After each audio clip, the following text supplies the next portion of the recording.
Chairman, and I shall be very brief, and you were very kind to describe the member for North Wiltshire's speech as a Sermon on the Mount. Well, if it was, then I'm happy to be a disciple on this matter, because he's absolutely right to raise this issue. And as ever, I find that when we talk about planning, there is the opportunity for people across this House, members of Parliament across this House, to come together. I have 4 points to quickly make, and the first is that, as I heard correctly in the debate that we had yesterday over neighbourhood plans, the new MPPF policy will come forward in July. It is absolutely essential, as the honourable member said for Wiltshire, that we make sure that we are engaging within local communities. We are listening to the voices both of local authorities but also of residents, making sure we're taking that opportunity to do so. Will you give way? I will. I'm very grateful, given the limited time. He's absolutely right that it's vital that local voices are heard when it comes to solar farm planning applications. Will he join me in encouraging all of my residents who may be impacted by the Mallard Pass development to contribute to the consultation, because that's a vital part of the process and their voices can be heard through that process?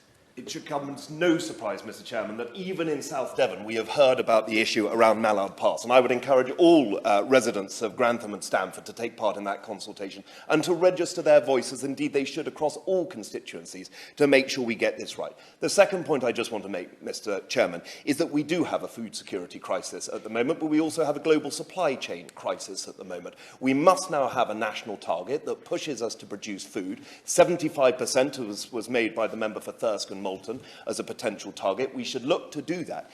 Anything that takes out productive land from farming, agricultural land from farming, must be reviewed, and solar panels have got to be in the sights of government to stop that from happening. The third point, Mr. Chairman, I'd just quickly like to make in the last 33 seconds, is that about the local electricity bill. A year ago, the local electricity bill was put forward as a private member's bill. We should look at how we can find local sources to be able to power into the network and put back into the grid. The member for Reading East was bright and clever enough to make this excellent point about his station in Reading, and every time I pass through it, I shall think about it, and I shall certainly support it. But tidal, wind, solar, in the right places, in the right spaces, used in the right way, are absolutely essential.